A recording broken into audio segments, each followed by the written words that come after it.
ప్రభుత్వ స్కూళ్లలో రాజకీయాలు లేవన్నారు మంత్రి లోకేష్. పాలిటిక్స్ గేట్ బయటే ఉంటాయని, స్కూల్ లోపలికి ఎంట్రీ లేదని చెప్పారు. ప్రైవేట్ స్కూళ్లకు ధీటుగా ప్రభుత్వ స్కూళ్లను తీర్చిదిద్దుతున్నామని తెలిపారు. రాష్ట్రంలో 1 కోటి మొక్కలు నాటాలని డిప్యూటీ సీఎం పవన్ చేసిన సవాల్ను స్వీకరిస్తున్నట్లు చెప్పారు లోకేష్.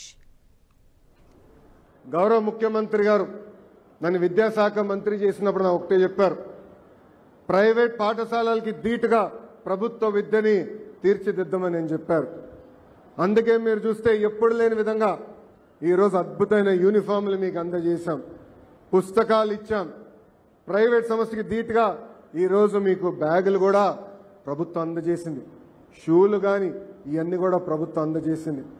ఇక్కడున్న తల్లిదండ్రులు ఒక్కసారి ఆలోచించమని కోరుతున్నా. గతంలో యూనిఫామ్లు ఇచ్చారు, నాణ్యత ఉండేది కాదు.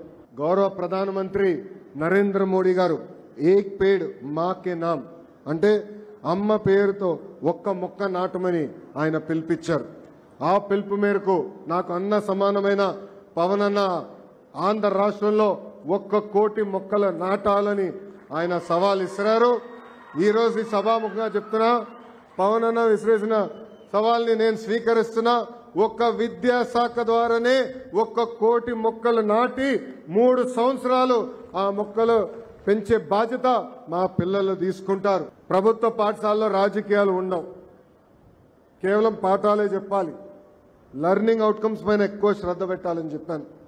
అందుకే మీరు చూస్తే మేము ఇచ్చిన పుస్తకాల్లో కానివ్వండి, బెల్ట్లో కానివ్వండి, బ్యాగ్ పైన కానివ్వండి, గౌరవ ముఖ్యమంత్రి గారి ఫోటో లేదు.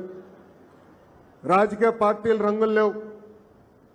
రాజకీయాల గేట్ బయటనే, పాఠశాల లోపల అడుగు పెట్టేదానికి లేదని మేము నిర్ణయం తీసుకుంటాం జరిగింది.